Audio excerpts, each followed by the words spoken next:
Held under the theme Amplifying Voices, this symposium sought to chart the way forward in dealing with sexual abuse in Grenada. It brought together stakeholders, experts, and advocates dedicated to creating impactful changes in addressing this crucial issue.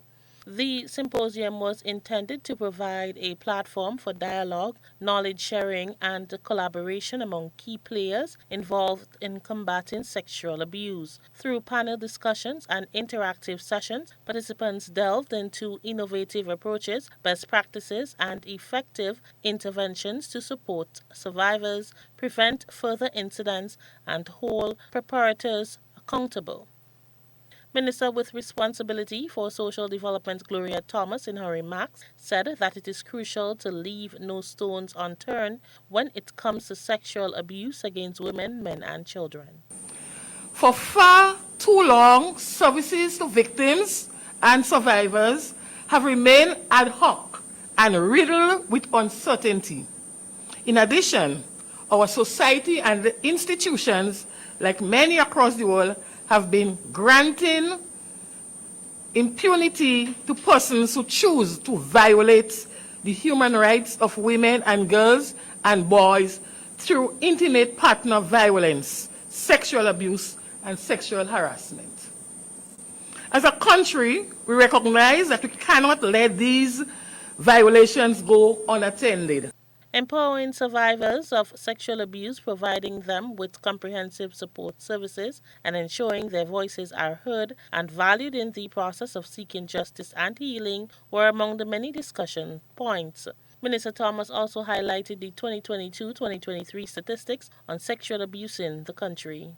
Based on information from the Royal Grenada Police Force, crime statistics report for the year 2021 and 22, and analyzed by the Project Coordination and Implementation Unit of the Spotlight Initiative, Grenada for the year 2022, there were 335 reports of sexual abuse. In addition to this, in January 2023, 42% of all cases in their sizes were sexual offenses, of which 36% involve intercourse with a minor.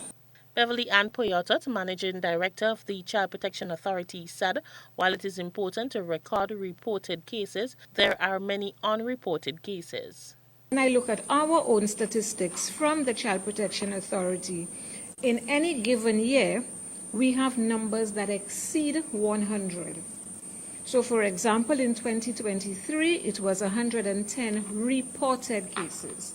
And I want to stress on reported because a lot of times we hear the numbers, but the numbers are really what we say would be the tip of the iceberg or the top of the iceberg. You know, when you look at an iceberg, you can simply see the top, but you don't know what's on the bottom. So these are only the cases of persons who are dedicated, determined, or who have the presence of mind to report those cases. What about the cases that are not reported? And that is something we need to always think about when we're talking about sexual abuse, and especially when we're talking about sexual abuse of children. Wednesday's symposium underscores the collective commitment of all stakeholders to amplify the voices of survivors, advocate for systemic change, and work towards a safer and more inclusive society for all in Grenada. Rena Thomas, GBN News.